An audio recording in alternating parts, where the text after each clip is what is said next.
13 flight controllers, listen up. Give me a go, no go for launch. Booster. Go. Retro. Go. Vital. We go fly. Guidance. Guidance go. Procedures. Go. Inco. Go. FAO. We are go. Capcom. We're go fly.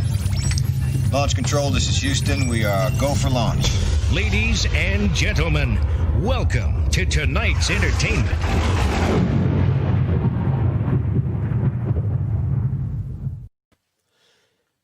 Hello, everybody. Good Sunday evening to you, and thanks for stopping in. Hey, what's up, everybody?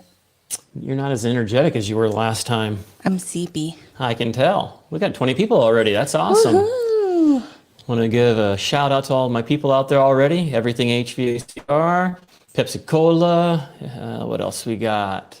Let me go here to the scroll upper way. Chris, Volt, and who else we got? There's got a few that just haven't said nothing. So T-Tech, I think T-Leach, collect, something like that. I'm sorry. Yeah. Hey, Alexander, good to see you out there too, man. Is work picking up at all for you? I know you said you were like transitioning through things and stuff, hopefully. And we got two other. A cat. Where are you seeing a cat? Pepsi. I spot a cat. No, that's a dog. That's a Chloe. That's a Frenchie. Yeah. Well, you know, I miss my Rottweiler, but, you know, now it's all small dogs. Oh, look. Now you got everybody saying hi. Yeah. Hi, guys. Yeah, if you guys haven't said hi, I mean, by all means, you know, give me a hello out there. It's nice to know who's out there watching, because, you know. We got Jose from Mexico. And Brad. And Ray. Hey, guys. How's it going? Sweetness. Awesome. Yeah, by all means, guys, say hi. That makes it a little more interesting for me to kind of know what's going on out there. Cool. Patrick and Sean. We like seeing all you beautiful YouTube people. Cherish Commander. Look at Chris Hernandez. He says, what's up? And he is a student here trying to learn something new. Well, you came to the wrong live stream. Sorry, had to. I definitely got, hopefully, more being learned on the videos. But the live stream, I mean, depending on who I have on here, you definitely might be able to pick up something between conversation between me and some of the other guys that sometimes stop in here, which I think one of them is hopping in here for long. Oh, we got someone from Minnesota. Minnesota. Yeah. And California. Texas. Man, guys, you're from all over. I love this. It's kind of cool. And I went outside to grab the hole saw because the microphones were acting a little funny. Chloe, quit. Chloe's rearranging yeah, again. She's chewing. I wanted to mount the brackets in the table, and so I went out there and I got thinking, you know, it's dark out here, and because it's already getting dark over here in Ohio already. Which is his favorite thing ever. I hate it. It makes me depressed. I hate it. So I'm like, you know what's kind of weird? That little cable out there in the yard going way out to that pole, up above, going across the pole, and next thing I know, I'm in different countries. I mean, it's just freaking crazy, and I love it. It's really cool. So. Not to mention all over the freaking United States and stuff like that. House fridge plays. Last video was a house fridge play. Oh, okay, cool. So that's one you did then. Thanks, Lewis. All right, super. Yeah.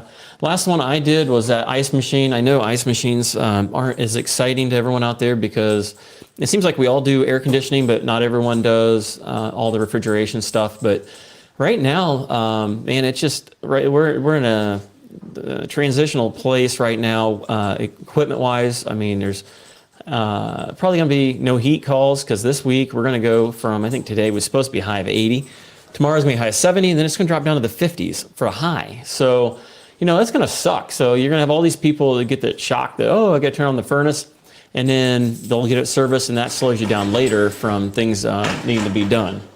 So. Oh no, Chloe found the doorstop thingy-mabobber, and she loves to hit it and hear it spring and then bark at it, which I'm surprised she didn't start barking. Hey, Hughes, man. Yeah, I was actually in West Virginia on Saturday. Me and Dad took off and rode the motorcycles down to what they call the Triple Nickel, which is the Highway 555, and it goes and intersects into Highway 550. And basically, we was real close to West Virginia, so I went ahead and popped down there and went to Texas Roadhouse. Ooh, Ham Bone's on. Hey, Ham. And Sledgehammer, and we got. I like that name, Sledgehammer. That's kind of a cool YouTube name. Kind of reminds me of that song.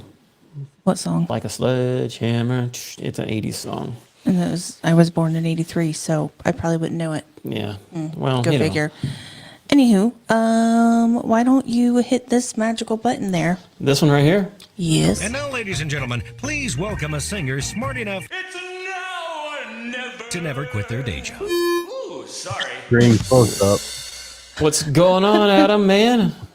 You had the corona on Friday. Laura was saying you weren't feeling very good. I didn't have the corona, but Okay. I just breathed in too much crap.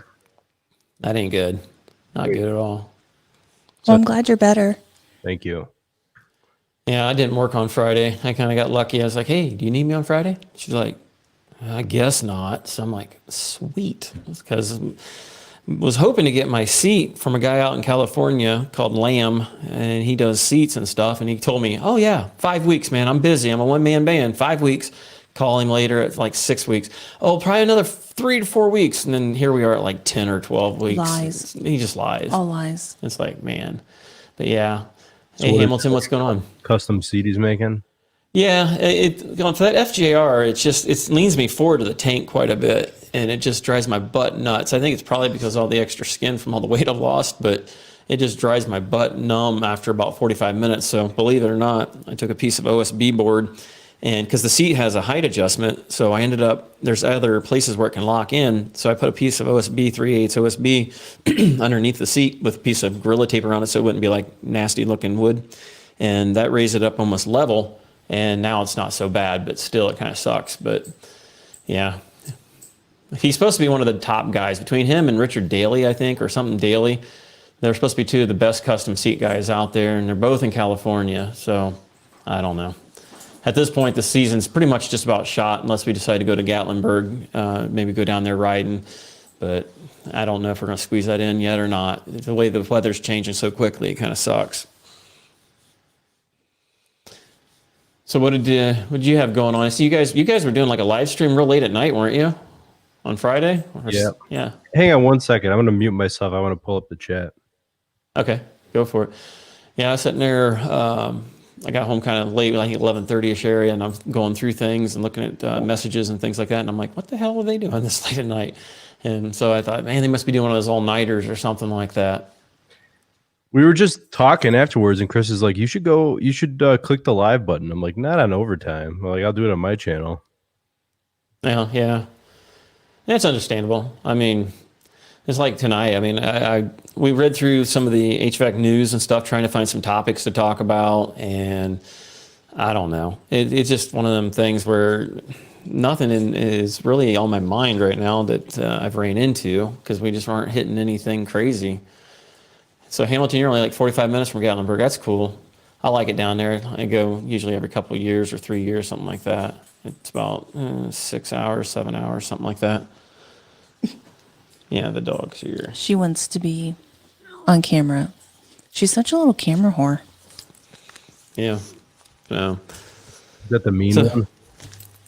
she can be, yeah. The little chomper that's got my freaking thumb and stuff. She was beating up the oldest pug here a little bit ago, so we had to put them upstairs. They were wrestling. Yeah, they get pretty wild and rambunctious there and stuff. They like to take turns being on top and bottom. Well, she goes for his legs and bites him and tries to drop him right there, and it's like, that's not good. So she's a little demonistic. What are you looking at? You know, just looking. So I read this news that comes, from where is this from? The HVACR news. It was made in Michigan, I think, which is surprising. I was perusing through some of the new units that are coming out, y'all. Even though I don't do HVAC, you know, you gotta stay current on things, I guess. It's always neat to see what the other manufacturers are coming up with, because I know Carrier's got a Bluetooth thing where you can control it or do a bunch of different things. I haven't had a chance to do a startup on one yet, but I'm sure they're going to be out before long. I know one of the guys that got it coming for his house, and I'm kind of curious to see how well it works out. But So Yeah. what do you find in there?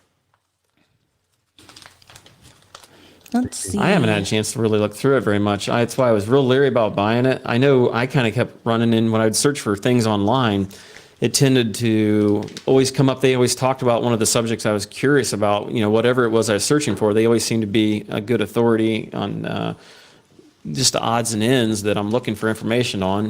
That's where you assume that it's probably accurate. I mean, I haven't. Oh, I found it. Okay, so this Carrier, it's a Model Infinity 24 heat pump with green speed intelligence. How fancy.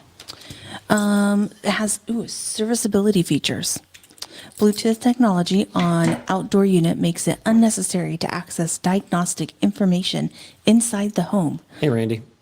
There's an updated service tech app that includes fault history of the unit, system parameters, and interactive fault trees. Oh, how exciting. Over-the-air software updates, over 130 diagnostic points. Oh, behave. And as a virtual reality 3D simulation training. Shut the front door, Frank. And as well as online troubleshooting and training modules. Even has noise reduction features. Its a quiet mode keeps the system from running louder than 69 dBA by lowering the capacity to meet the noise requirement. They don't care. Quiet mode can be turned on or off. They want to know whether or not it's going to cause them a night service call or not, because somebody didn't fully test it before they threw it out there on the It does market. require a special thermostat, so there's that. That's how Infinity is. Now, the Infinity 24 features variable speed operating range down to 25% in 1% increments. Line set length up to 250 equivalent feet. Operating sound as low as 51 dBA. Efficiency up to 24 SEER.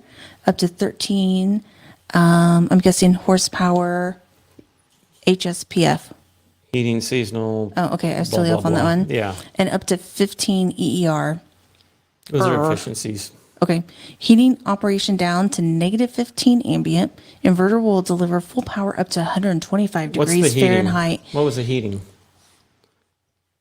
The heating efficiency. Is that 15? What was the SEER rating? Oh, they don't include that in that part. You have to go to the front. Oh, for love of Assuming Pete. it's 24 this. is the 24 series. I always love it because they give the efficiency and the cooling. And for around here, that's not a humongous big deal. But for heating for us, I mean, that's where we see it. Because, I mean, on average, I think, 11, 10, somewhere in that ballpark for a decent heat pump. But some of them are claiming, if they're claiming down to negative 15, that's about the best I've seen yet. So The line set length, that was pretty impressive. 200 think over- equivalent. Really? it's up to 24 SEER. Which ain't nothing new. I mean, you can get up to 30 easy right now. Now it also compressor technologies is scroll rotary inverter.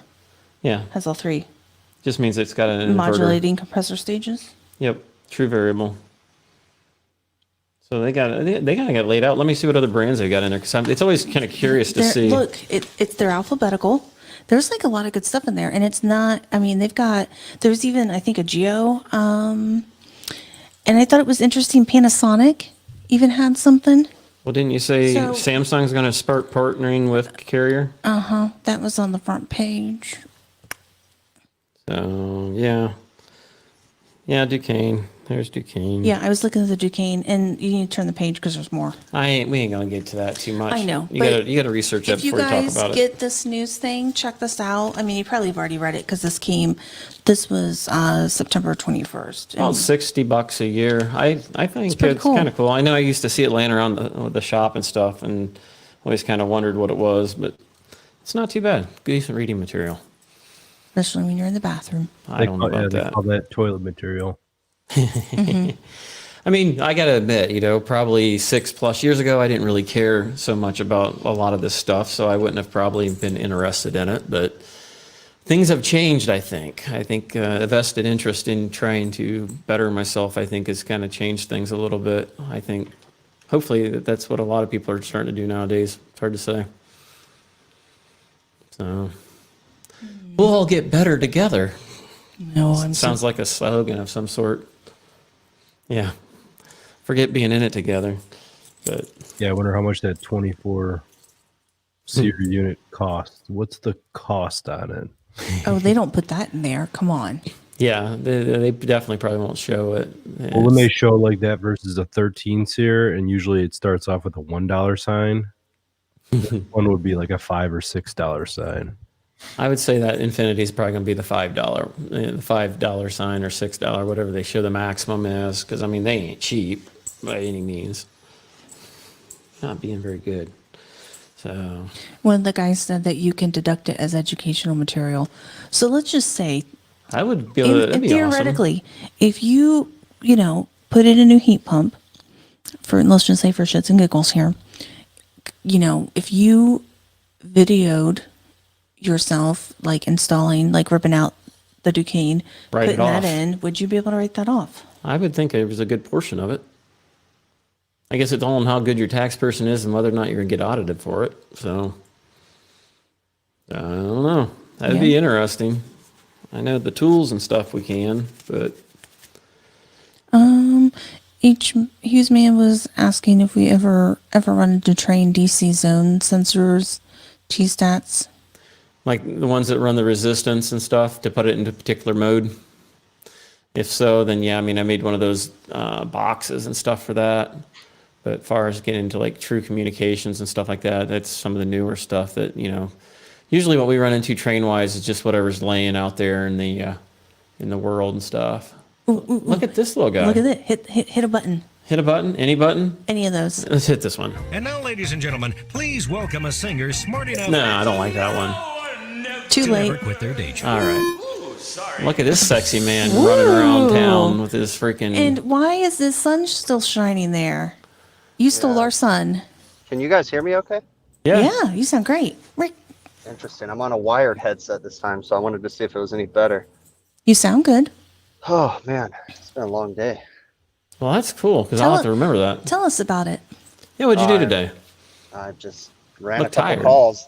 This last call that I just ran was they called me saying they had ice machines not working. And when I got here, it has a common rack that has a common condenser on it. And this is another one of those. I've shown a bunch of videos of this, but the previous contractor used a bunch of lamp cord to wire up all the fan motors in these racks. And Nice. so I was rewiring an entire rack today, all the fan motors. It was just a mess. So What else would you rather be doing on a Sunday?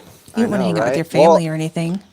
well, my family had gone to a party anyways, and then I had ran a call first thing this morning on a walk-in freezer, and then I got this one, and I got here, and it was like I could have gotten them going, but I have a really busy week. Like I could have got them through the night, basically, but I have a really busy week, and I got to take care of some of this stuff, even if it's on overtime. I just got to do it. So yeah, know they that really feeling. didn't get a choice. They got like a 7-hour bill on overtime. So it's like, I've been telling them about this stuff for a long time and they haven't been wanting to do it. So I didn't give them a choice this time. You just switch it over to THHN, you put it in conduit, or you just run some of that corded crap? I forget what it's called, but No, I ran all in seal tight, metallic, liquid tight conduit, all nice and neat. And then ran all number 12 THHN wire in there. Just that's cool. cleaned You it got all like a up. big roll of it somewhere. Yeah, I of- keep the common colors for 480 volt, brown, yellow, and orange. Yeah. Green, and then black, red, blue, and yellow, all 12 gauge stranded on my van at all times. So I have a 500-foot roll of each one of those. I need some room. I go through a lot of that stuff. I mean, I was just adding up all the stuff today. I think I probably sold them 500 foot of wire today between everything that I Wow. did. So it was a lot. Yeah. And for your junctions and stuff, did you have to put a little box there by the motor, or was you able to go all the way to the motor? Well, what they had here was they had these weird EMT T-shaped things, and they had too much stuff going into them. They basically had like 3 conduits going into each individual little T, and these little T's they're like half the size of a 2x4 box. They're tiny. So what I ended up doing was redoing it, and each fan motor, there was 1, 2, 3, 4 fan motors got a dedicated conduit. So I redid everything, dedicated conduit, put fuses back in because all the fuses were bypassed. There's still a few other things. Like when I started it all back up, 2 of the motors, not the ones that I went there on, but 2 of the motors for the other part of the rack sound like they have bad bearings in them, but they're running. So I just kind of played stupid on that right now. Oil them up. You can't oil these ones; they're all sealed. But Drill bit. we've only got 1 hot weekend left. We're like ending summer with a bang. It's supposed to be 103 all week this week. So, but then Ooh. it'll cool down after that. So Drop down to the mid 90s. going to be. So it's interesting. So that's can interesting. My picture's so small. I wonder if I flip it. There you go. Ooh, you're big again. There you go. It literally changed it. Cool. But How yeah, far are you away from home now? This one's probably about a half an hour from home. So I'm Oh, that ain't bad. now. But you've been there all freaking day. Most of my time was spent like going back and forth between Home Depot and Lowe's to get all the stuff that I needed, because I don't carry that much conduit in my van. Like I probably spent 2.5, 3 hours like going back and forth between hardware stores and picking crap up. So Yeah. I used to keep probably about maybe 15 foot of it or 20 foot. Maybe that's about it. But Yeah. I haven't put it back on the truck yet. that's what I had. I had about 20 foot, but I knew I was going to need more than that. So Everything HVACR out there said little picture diagnosis. yeah. But hey, at least Pretty you got much. that finger control. I seen that on the last You video. saw I'm that, sending huh? you a bill. You know, Yeah, what's, Yep. what's up with Everybody- that? Everybody thinks that we've got like beef going on. It's funny because I see the comments. They're like, "Man, you need to be nice to Rick," and it's like, "Come on, guys, you Aw. guys can't figure this one out."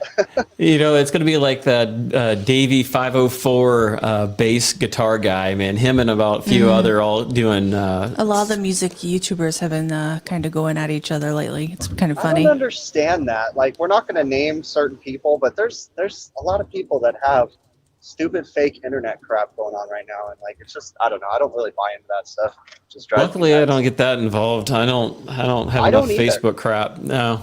Yeah, I just like to be fair, like and honest, I haven't been watching a lot of YouTube lately. Like I've been busy. Like I haven't even really been keeping up on everybody. I try, but it's hard. Yeah. So- Every now and again, I'll sit there and look to see who's released something or whatever, and then. Yeah, she's just making herself at home there. You need to like put the camera down because you like our name thing. Look at this, guys. Look, this is what we're dealing with here. Yeah. Chloe. She sees my Kleenex I have under here. Yeah, the dog. She wants my Kleenex. No, The dog is Chloe, obsessed with Kleenexes. Chloe, get down. Loves to eat them. Get down. So. So I saw something up here funny. I need to find it again. I don't know if you saw Adam Shannon made comments that you played bass in an HVAC band called Thermistor Resistor. That's kind of cool. I like it. I think it's pretty cool. That's like a third of the way true. Yeah. Who plays bass? You. They're saying you played bass in an HVAC band called Thermistor Resistor. That's a pretty cool name for a band, I think. Yeah, that'd be definitely. We Hey, should I start know an online HVAC band. We could, because I happen to know a really good sound guy right here. And you play bass, right? Yeah, we could always use a good flute player. I can toot some flutes. Look at this. We got one viewer, and it's us watching it ourselves. But you wouldn't know it's a flute because it'll sound like an electric guitar by the time I'm done with my pedal board because I'm an electric flute. And Bill plays guitar, right?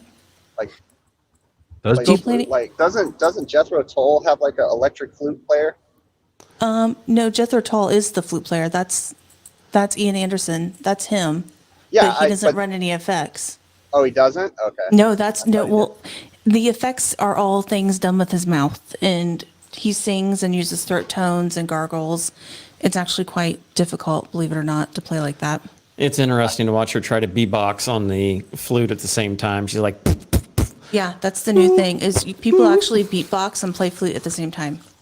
What was that, what's the that flute player, Lindsey Sterling, who Oh does no, that's the dance and all violin that player. crap? Yeah, What's you know that? an awful crazy. lot about Oh no, flute she's players. a violin player. I'm sorry, Yeah. not flute. Yeah, she's violin. She's a lot of people make fun of her. It's kind of funny. Well, Is she's that Ling really Ling? she's really not that good. She's definitely gotten better over the years, but like when she first started, she was more like show than anything. Like her skills weren't that great, but she's definitely gotten a lot better. Yeah, but it's funny though. Is like when she dances or whatever she does, prances around the stage. It's the same moves over and over again. It's like Yeah, you've seen her once yeah. or twice. I'm like, I'm over it. Like, let's move on to something different. You're so Yeah. rude. Chris? I know. That Mike makes all her merch. Oh, really? Yeah, Yeah, well, I know that Mike said he does a lot of bands and stuff, but that's cool. yeah, he does. He does a lot of huge bands, like stuff that he's doing. Like he does for like you, me, and whoever else. It's kind of like a favor. You know what I mean? Yeah, Like, yeah. Oh wow, that's cool. Man, sorry about the light. That wasn't. Oh, it's not. It's really not that bad. It's a little bit of glare. I figured it was probably the smoke. No, it's just the sun. I'm driving with the sun in my back corner right now. It's a setting. So. Enjoy it. I What wish was we that, did. Anchorman. He was a flute player. Oh yeah, Flute Man Greg. Mm-hmm. Hit him with your flute, Greg. I have that as one of my pictures on something with the flames coming out the end of the flute. Wow. Mm-hmm. Yeah, she was playing yesterday. And today. Yeah, pretty much. I mean, I use. Are you familiar with the Firehawk FX board by Line 6? It's kind of like their. Six, but Huh? I'm familiar with Line 6, not the individual. So it's not like a real fancy pedal board. I mean, it's not as good as like the HD Pod 500, like, but it's like a scaled back version of that, basically. But what's nice about it is it has Bluetooth, and I can literally on my phone download tones that people have already created from the Line 6 tone cloud, or I can make my own. And then it also came loaded with a whole crap ton of tones. But I literally plug my flute mic directly into my pedal board for my guitar, and I play at like, that's what all the cool kids do now. Is I haven't tried any looping yet, because that's the other thing people do is they do all this looping, but I literally run my flute sound through my effects board for an electric guitar, and I add, like, I have a standard one that's like my clean channel that has like reverb, a little, just a minute delay, just to give it more like warmth and some like bass. And I have like some modulator that I use that has like a low octave, like 8 octave below thing. But when I use the other tones that are built in, that are for electric guitar, I legit sound like an electric guitar. It's so cool. It distorts the sound so much that you don't even know that it's a flute, which is kind of what I'm going for. But it's fun. And then I can use my guitar pedal board as a XLR out directly to the board wherever I'm playing, which is also another nice benefit. Wonderful. But yeah, we could like totally get That's our cool. own band going. So was that the only call you had today? I ran a walk-in freezer call for a trip breaker, but it kind of irritated me because I got an email.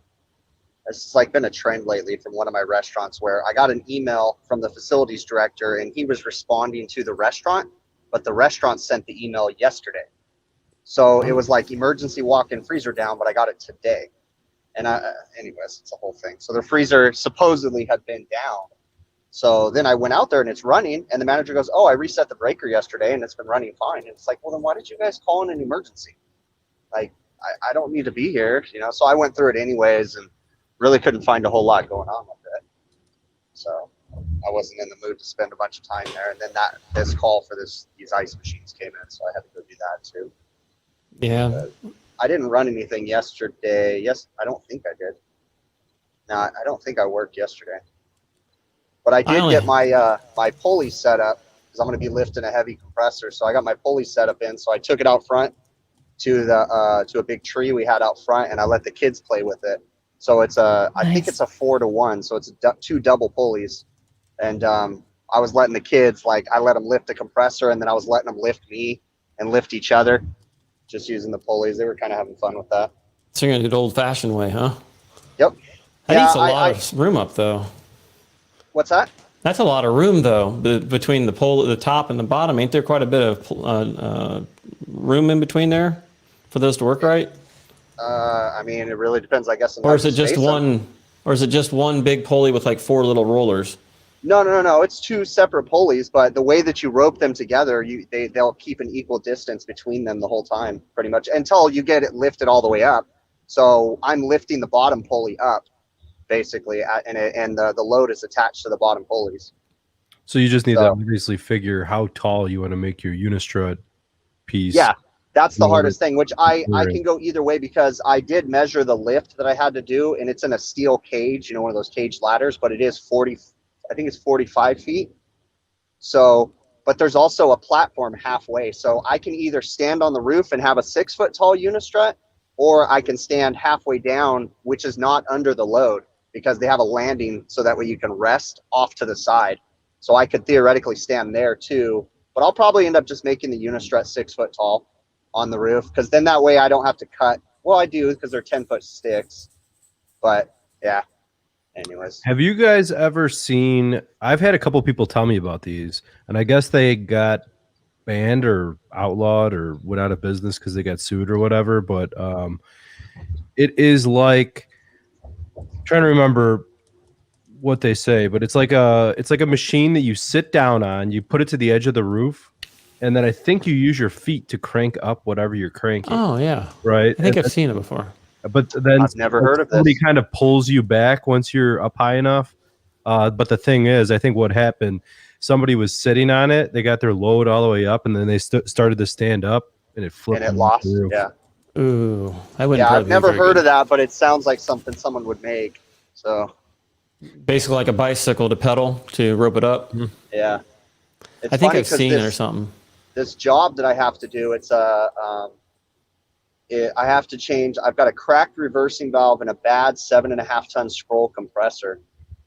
We have to walk up 4 flights of stairs, and then you have the 45-foot ladder after that. And so it took forever for them to approve everything. I had to go back, and because we found that it had a bad compressor when I went to go change the reversing valve, so I had to redo the quote. So when they finally approved it, and I ordered everything, and then yesterday they emailed me and they said, when are you going to do this? Because now the AC is leaking water. And I had to email them back. I'm like, guys, my quote has nothing to do with leaking water. Like, you need to submit another request. And they were like, all butthurt. And I'm like, I don't know what to tell you, because I don't have enough money in this to go spend, because this restaurant doesn't do preventative maintenance. So everything's filthy. So I'm sure we're going to have to clean air handlers, change filters, belts. That's not included in my quote, you know? And they were like really butthurt. And then they submitted like 2 more. They sent me notes within their invoicing program, and they were like, hey, we got another AC leaking water. Can you look at it at the same time? And it's like, no, put another work request in. I'm not like, I don't know what, they're kind of irritating me right now. Trying to rope you into a lot of extra work. Yeah, and it's crazy too, because I don't know if I've talked to this about any of you guys, but these air handlers, they're suspended about, I have to stand on top of a 15-foot ladder to get to these even taller than 50. I think it's a 20, whatever the tallest ladder they make. I think it's A-frame. I think it's 18 foot or something. I don't know. It's really high. Is this the one where you changed the air handler above the ceiling and it was a little easier than you thought? No, I haven't changed anything yet. I am changing one of those air handlers though. But So I remember you that's a showed whole other one quote. where you were going to be there before everybody or whatever, after they left or whatever, and it was above the ceiling, or it was open, but it was very difficult to get to, and shit was in the way and stuff like that. I've done a lot of work on these, but on another note, I am changing one of these air handlers. They're Carrier 15-ton split system air handlers. The air handler itself weighs 750 pounds. So Wow. I quoted in that job to have a construction company come in and do the lift for me. So all that I'm doing is unhooking and rehooking and vacuuming and everything. And the construction company is actually going to set the air handler up, because I was like, I don't got the crew to do that. So, Yeah. but these things are a nightmare, man.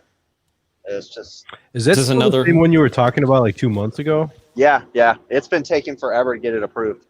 So, and then I finally got it approved, and I ordered it a month ago, but Carrier basically told me it can be 6-8 weeks. Who knows? Because they have to build it. So the evaporator coil in this thing is 7 foot long by 4 foot tall. So they're huge, man. Sounds like some of the ones we got over at one of the colleges we do stuff at. They're just a standard Carrier convertible split systems. I mean, they've got panels on you can literally change the direction of airflow in them and all kinds of stuff. So they're just huge air handlers. I genuinely hate this customer, to be honest with you. They're probably also one of the ones that take forever to get the payment. No, they pay quick, but it's just everything is. I'm almost to the point that I'm gonna make them let me rent like a boom lift every time I go in there, but it has to be like a mini one that could fit through doors because you're in the restaurant. But I'm so over standing on these ladders, and I basically told my guys that they can't stand on the ladders. And every time I go to do this work, I quote it as 2 people. Like, even just to clean an evaporator coil, we quote it for 2 people, 8 hours, because I literally have a guy holding the ladder the entire time. You should go. I sent you the link to those the those ladder giants with the cage that rolls around. I mean, that would pay itself off right away if you just bought one of those. you know? I thought about it. One of the problems though is one of their air handlers is like really in an awkward place, but those for most of them, that thing would be pretty cool actually. And I think it even had outriggers too to keep it from stabilized. If I remember looking at it, yeah, I've actually been. That's funny because the job that I breathed in all this crap on, I've been just thinking more and more lately, like, some jobs just aren't worth it. You know what I mean? Yeah. Like, I'm starting to think I'm going to start turning down people because I think I brought this up the other night, but I'm kind of getting known for the guy like to work on stupid, complicated bullshit that nobody else wants to do, you know, and it's getting old. Like it would be very nice to go do residential and do the quick, easy change outs where it's like easy money, slam dunk contest. You know what I mean? Like when I first took over this customer about 3-4 years ago, I remember, at first someone had recommended that I tell them that we need to get like a platform lift to come in here. And I was like, no, we don't need that. I'll just get up on their ladder. It'll be fine. And it's starting to get old, man. I'm so sick of these jobs that I have to be the person to go do. Like because I feel bad sending one of my guys there because there's nothing OSHA approved about what I do. So well, that's what I would do is blame it on OSHA that, you know, hey, we got to start doing this. I got audited and I have to do this stuff. And in on reality, I mean, it takes liability off of you and everything else. Yeah, it's like I just feel bad though because like no joke, if we have to change filters, a belt, and clean the evaporator, it usually costs the customer almost $3,000 for one unit.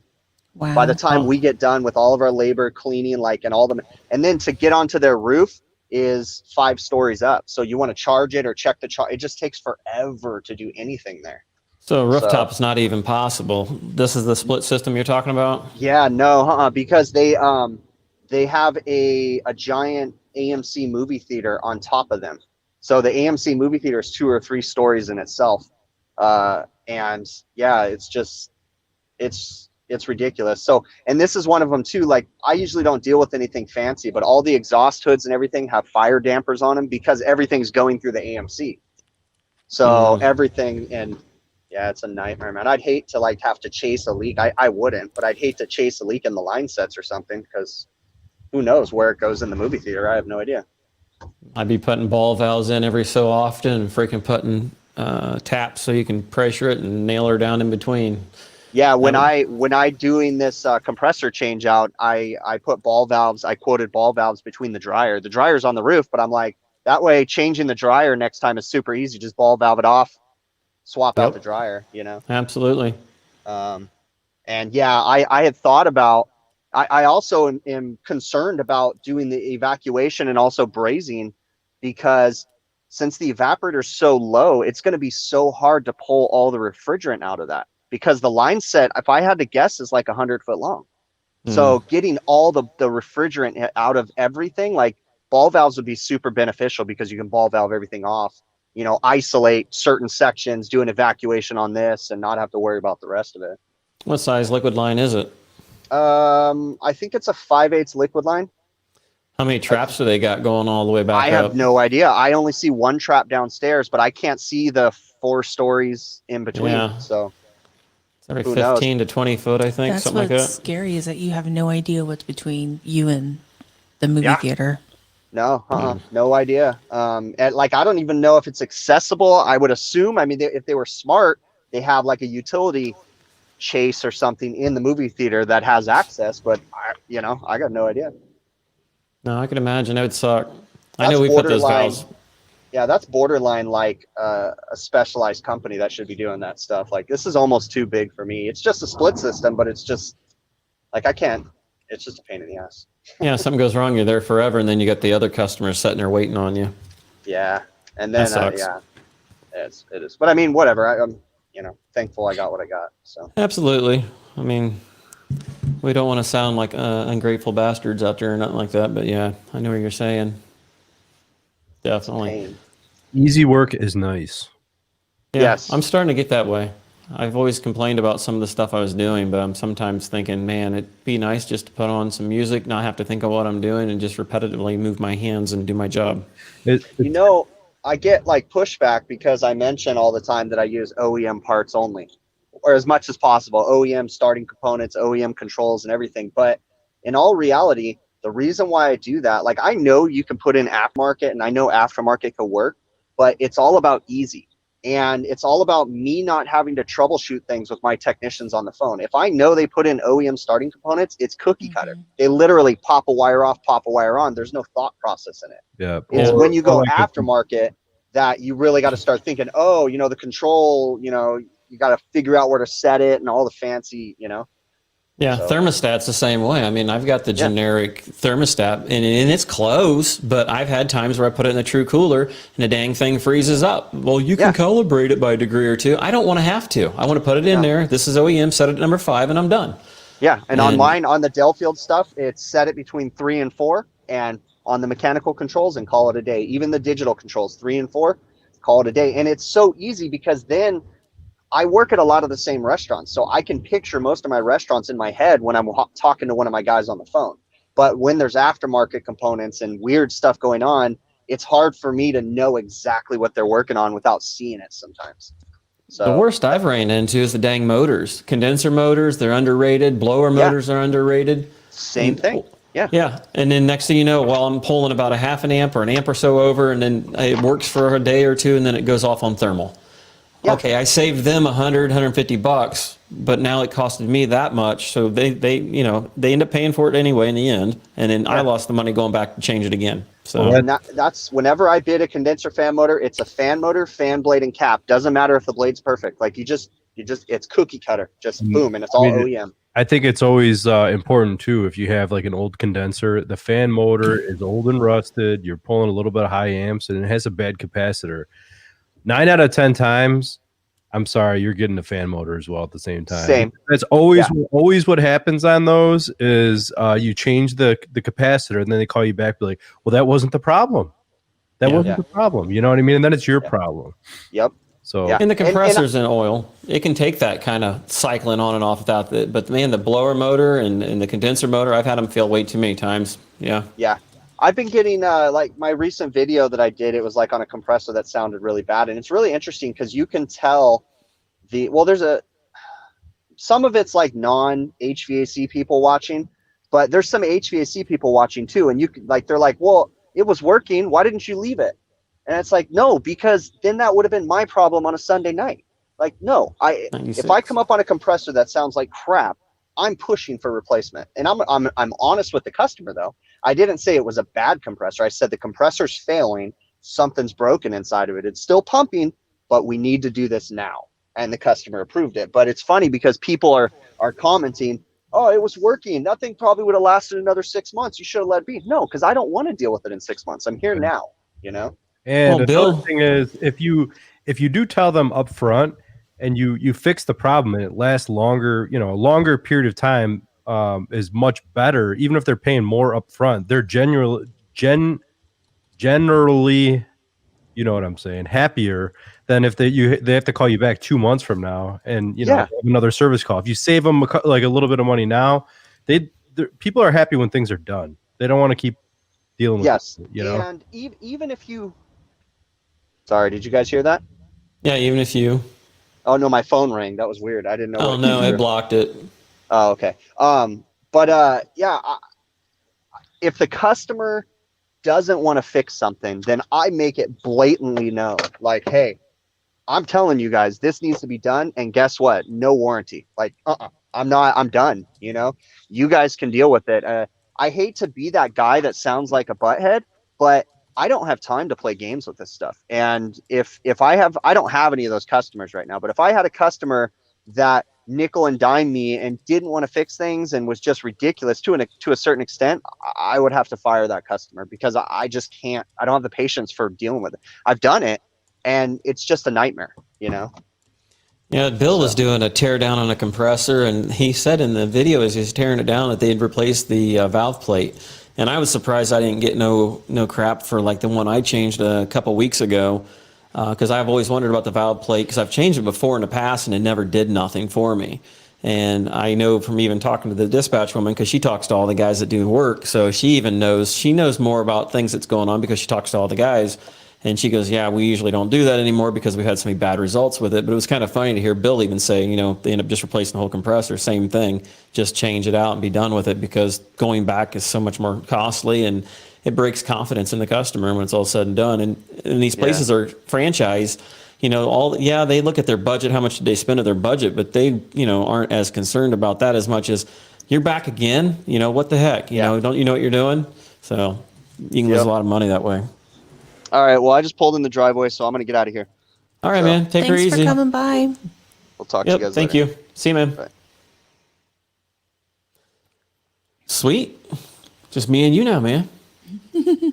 Got 92 people out there. That's awesome. We had 97. My eyes are getting old here. Did you hear you guys hit the thumbs like? Give it that or that. I don't care. Just give it something. That'd be cool. Show me some love. So, yeah. And don't forget to say hi, man. I love seeing where all you guys are from. That's awesome to see that stuff. So, what percentage of your customers want only a specific brand, Joe Smith? We have a few that may ask for things that we don't sell, which we can get anything. I mean, just obviously you're not going to get as good of a deal on it. Like, say somebody wants Train. I mean, we can get Train. We can get Ream and Rude and a lot of different things. But, you're obviously not going to get as good of a price on that when you're only buying one or two items versus, a lot of the other that you might have. So are you feeling, Rick, like the more the technology progresses, like in general throughout the industry, that the less you feel like about each brand? You know what I mean? Like, there's becoming a farther, you almost need to specialize in one brand, and you can work on stuff, but it's almost like you have to, when you're working on the high end stuff, you have to relearn things as you're working on it. You know what I mean? Well, even like with me, like I've always kind of complained about residential, which is why I came here. But, as I'm away from it, I'm starting to see them make improvements and change things. And it's like, but luckily when you're sticking with, say, Carrier and stuff, they tend to do things the same way. So, I mean, you kind of can figure out some of the things they've changed, even though, I haven't read it or haven't been to the class on it. But yeah, I mean, I was always one that said, I can just learn all this stuff. And I finally learned that, I have a limit on what I can remember because there's just so much. So yeah, the more high tech it gets, definitely. But like I used to be with a Linux dealer, and they were changing crap every freaking every year or two. They were changing to a different model number, and then they would change the control board. They'd change the pressure switch. They'd change how they laid out the condensate drain, and I mean they'd change everything. And it was just one stupid issue after another, and they never stayed with the same stuff. And so they were always changing things and have to learn something new. That was Train was doing that for a while. I remember. So for the longest time, if you wanted to hook up a Train 2-stage furnace and you only had a single stage thermostat, you could do it, no problem. You would jump W1 and W2. Well, then they switched over to a different circuit board where you didn't jump W1 and W2. There's a dip switch. And then after a certain period of time, they went back to the jumper. So like it was like I'm at the point where it's like I just want to read the diagram or the manual at every freaking furnace you look at, because I can't remember the date codes for all this crap when each took place. You know what I mean? Yeah.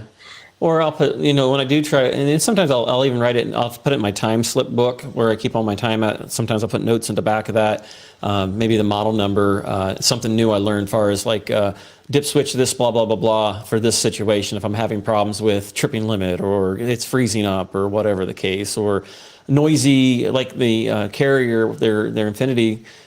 Sometimes it gets noisy because I think it goes up to 72 or 7,500 RPM. And we found out that, sometimes you have to limit it so it can't go as high, in just weird situations. Or, the canister they have outside for like an absorption, to absorb some of the noise. I mean, then you all of a sudden see they're not there. So it's like, okay, well, they changed that design. So now the installers aren't doing it that way. So you see all kinds of different stuff. Didn't Carrier also have like inverted traps that they wanted you to install to quiet them down? I don't remember the inverted trap, but it would look like a filter dryer, but it was a muffler, basically. It was on the suction side, and it would be mounted out on the freaking house, which looked like hell, I thought. But it would come up. I guess maybe that was the inverted trap, because, it would come up and then go back down and then punch through the basement or crawl space or whatever. So, yeah. Quiet it down somewhat or something. I kind of didn't really notice a huge... Well, I didn't listen to it before and after, so I didn't run into the problem. What's up? One of the guys in chat said something about some of the Train systems now require an IP address for sensors rather than an easy swap for like on the larger systems. That's kind of crazy. Well, that's how like the economizer control, the J controller. I mean, you can use the same sensor for the mixed air and the outdoor ambient and stuff. You just flip the 3 dip switches to what one it's going to be doing, which is awesome. I mean, the IP stuff's great because you can put everything on the same 2 or 3 wires and then it just communicates through it. But when they finally go crap, that's when it makes it harder to diagnose, is it actually bad? And then say you have to wait on the part and try it and swap it out and then it didn't fix it. That's where, experience comes in handy. If you've seen this before, you know what it's going to be. But well, I know on the train residential communicating, like the zoning products, I had an issue where we had, was it the zone board or the expansion board? Something was throwing a code. There was an error and it wasn't working properly. So what I ended up doing was basically just disconnecting, because it said how many connected controls there are or how many connected devices. And I would just disconnect one device at a time, power it up, and wait for the error to clear. And when you cleared your error, you found which device was bad, Yeah. Yeah, it's kind of weird. I mean, like I said, the most we do as far as the high-tech stuff usually is just our carrier stuff. But I haven't been running hardly any residential calls lately. I mean, we hired a few extra guys, so that finally kept me, doing the commercial stuff. And then for a while there was the ice cream stuff, but that's all starting to shut down because, kids are going back to school. So the guys that are even trying to stay open longer, they're losing their employees, so they're having a hard time, keeping a staff. So ice cream's out until March of next year, and then so now it's going to be heating. I got one video I recorded on Thursday of a boiler. I found out later it had monoflow T's. So I put like a power bleed system in it. We'll see whether anybody complains about it. Basically, I drilled some holes in the copper at the ball valves and put 1/2-inch boiler drains on it, and I power bled it and to try to get it done because a car had gone through the building and damaged the whole wall. And it was, I think, 1.5 inches, or it was a pretty good sized copper line. And they damaged all that and all the radiators, so they replaced it. But all the freaking piping goes up high, goes over, goes back down low, across, back up high. Some of them had manual bleeders, but they didn't replace all of them. So now I've got air, even though I did the power bleeding, because I found out later it was in a monoflow T, I couldn't bleed all of it. So I got good majority of it. So my main trunk line of piping was hot. And I had some of my fine tuning, getting the little micro bubbles. I'm having a hard time doing it, which I'm going to go back again. But I got that video I did on Thursday that I have to make. And so I thought, well, it's probably going to be like my ice machines because I don't know how many people do boilers out there, especially when you get down south. I don't think they do them down there. So I'll probably lose the interest of the people down south. They don't care. So gain a bunch of interest in people up north, right? Yeah, maybe. I mean, it was just a thing that one of the guys I used to work with showed me. And it's brain dead. I mean, you think about it, you're just pushing it through and back to the boiler. But I mean, yeah, you could went around bled every radiator, which essentially you're gonna have to do anyhow. But my gosh, you know how much freaking air was in that pocket of that piping that was probably at least 60 some feet long. So I mean, yeah, it was just a little. Go ahead. Monoflow T's can get tricky, and a lot of systems have incorrectly installed monoflow T's, right? Yeah, because monoflow T's below the main, the main loop or header, whatever you want to call it. They react differently and you have to do them differently versus radiators that are above the main running around, what do they say? Wherever you're branching off, if you're going below, you need 2 monoflow T's. The 2 monoflow T's, and they have to actually be spaced out at least as wide as the radiation that you're feeding. So if it's a 4-foot radiator, you need to be 4 foot apart. Which a lot of times you see them only a foot apart. And that's the thing, because the water wants to take the path of least resistance and it doesn't want to travel. So it bypasses it. Right, exactly. I could see that because, I mean, you're supposed to use the T coming back into the system. I hate them. I hate freaking monoflow T's. I'd rather just dang thing be in freaking series. That's my favorite. But I understand why they're doing it. But still, if you want to shut that radiator off, you can do it. But and this place even had thermostatic valves on it to shut it down, which you don't see that a whole bunch in some of the ones I've worked on, and it's like, okay, do those even freaking work? Because I mean, this thing probably is from the 60s or older, and and you're getting heat through, luckily, that main, I call it the trunk line or whatever, and then it had a primary secondary loop, so it had a Munchkin boiler, which prior to coming here I never even heard of Munchkin before, and it actually kicked butt pretty good. And then it had two monsters circulators on it on the supply, which I've always, I know you can do them on both, but I've seen them on, they put this one on the supply. Question across the board from Joe Smith. So this is funny. I guess he wants to know, example, if there are any 14C or non-LGBTQ systems. Like, I think that's funny that he kind of references that thing, that type of a system. He says, do you think there are any real differences among the 5 major manufacturers? Well, we're saying 14C, so I'm assuming we're talking air conditioning or heat pump, one or the other, right?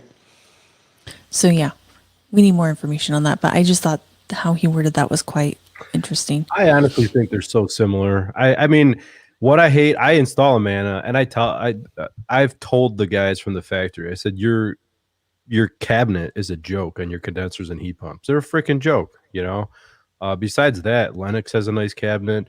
They're all pretty similar, Train has a nice cabinet. I like all the rest of them. I can't think of anyone that has like an awful design unless it's something that has microchannel, because F microchannel in my book.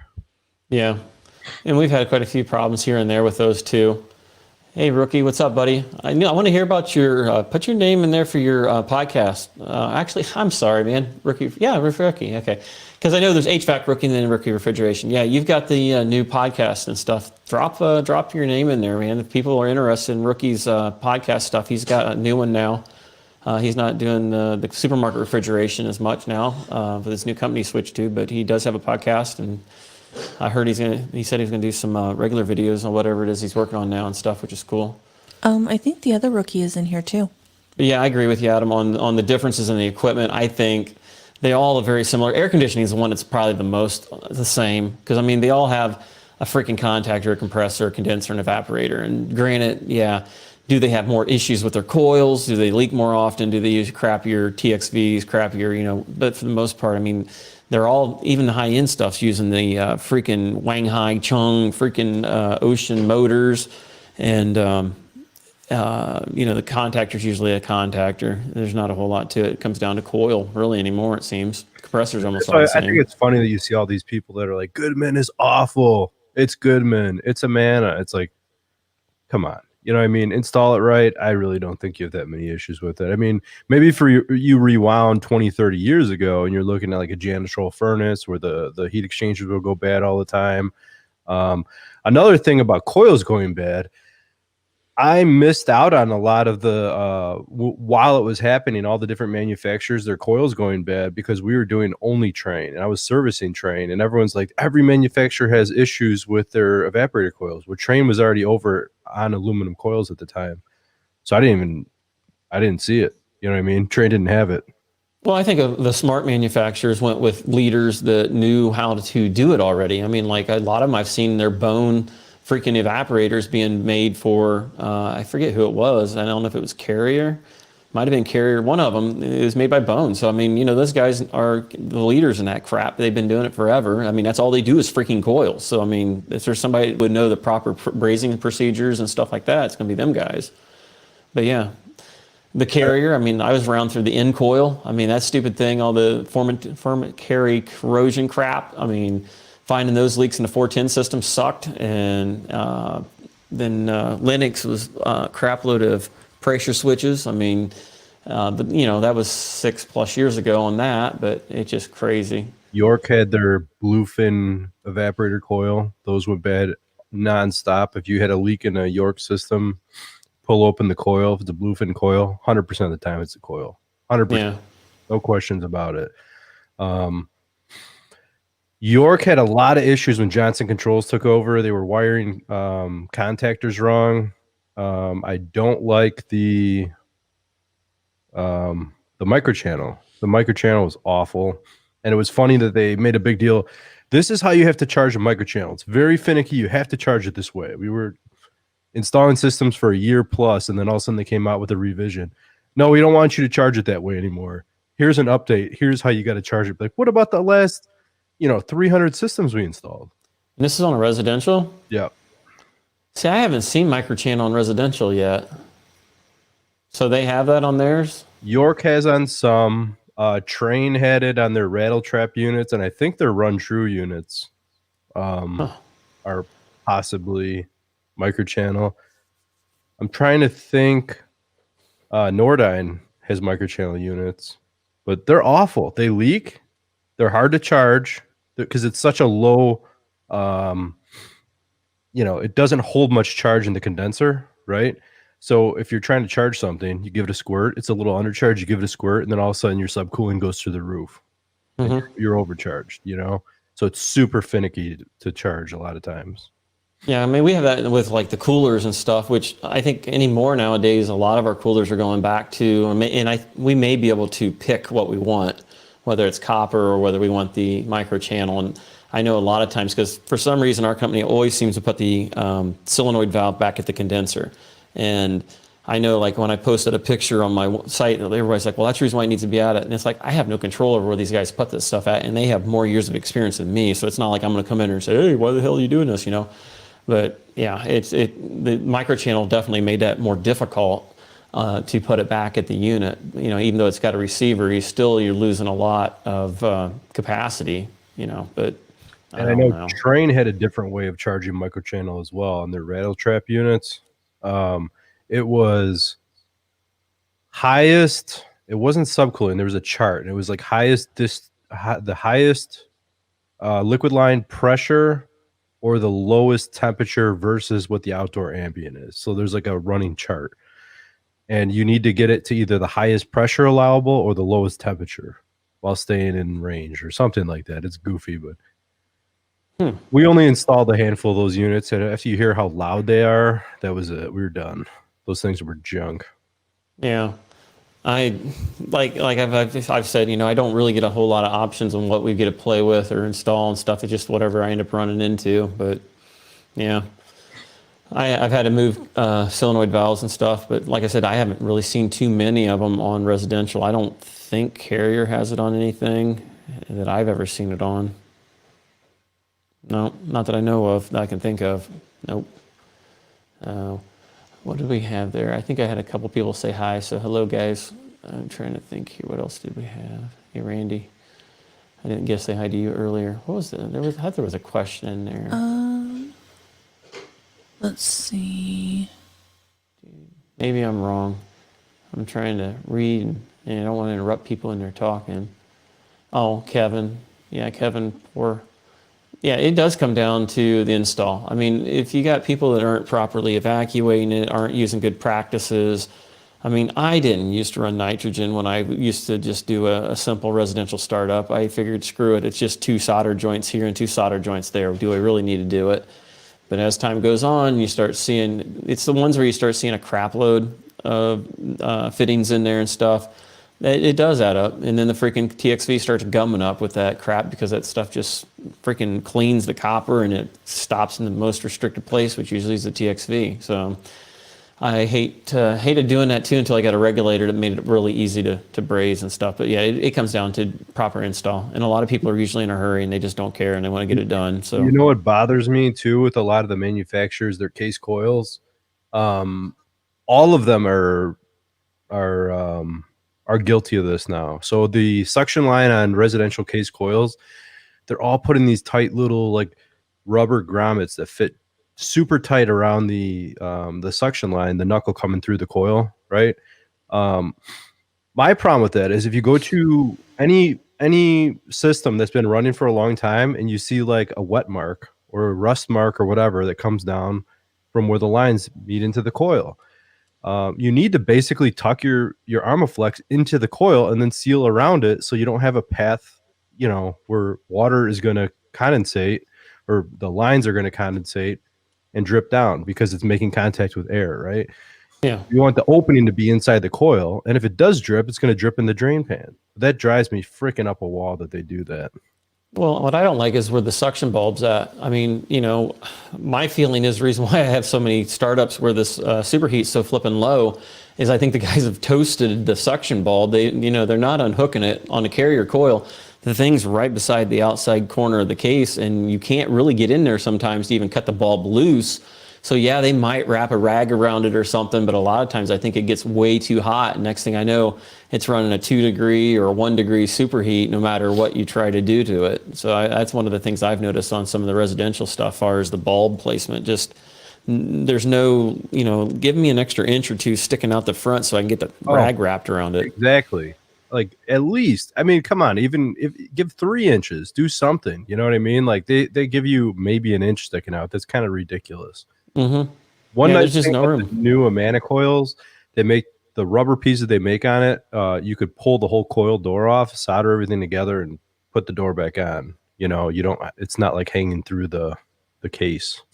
Yeah, there's a few you can get like that, or then you usually get screwed then from the condensate drain. I mean, it never fails. You can't wiggle that thing out. You're trying to move it around and circle it and try to get it off, and makes it near impossible. Just depends on what room you got going on there.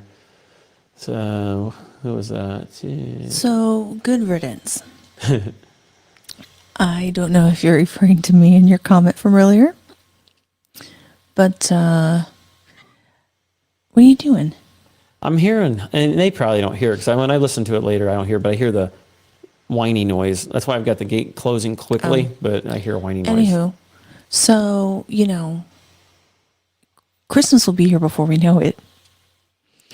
And I've been doing some researching about some, I'm not a very good cook, so I've been looking for some recipes. And I found quite a delight. Let's see here. Yeah. Where are you going with this? Well, I'm just trying. I thought you were talking about like the Saturday night skit that they said something about. Well, yeah, that's what I'm trying to figure out because I'm reading the transcript of it. Because if he thinks that's who I sound like, then yeah. So there's lots of fun things, and this guy said there's lots of great treats this time of the year: zucchini bread, fruit cake, fruit cake. Flute cake. But the thing that I like to bring out this time of year are his balls. And not just any balls, but sweaty balls. Apparently I sound like the lady from Sweaty Balls, according to Good Riddance. So I just had to look up the transcript from that. That was all the way back in 1998 on Saturday Night Live. Interesting. So yeah, you can actually find and yeah, the lady's like, oh, wow, you have some beautiful balls. The whole freaking transcript's there. Yeah, That's the whole crazy. skit. And it has everybody. Yeah, some sweaty balls. Well, I'm sure you reading it off for him just brings back all those memories. That'll be Yeah. $5. Saturday Night Live used to be good. Yeah, I haven't watched it for years. I don't hardly watch any TV. I didn't even know they were having riots and all that other crap yet. It's like, what the hell? Got some cooking flashcards here. Dude, she won't even try. I'm not one of those guys You that guys, complain. I'm I will horrible. eat anything. I will eat anything. If you're willing to make it, I'll keep my mouth shut and just eat it. So Apparently that's who he thinks I sound like. He said I did a good job. Apparently I sound like the sweaty balls lady. Okay, well, you and your cousin Chris did some goofy ass stuff like that. I thought or talked about it or whatever. I don't remember. That was one of those words that kept getting taught. Any thoughts on R22 and 22 places?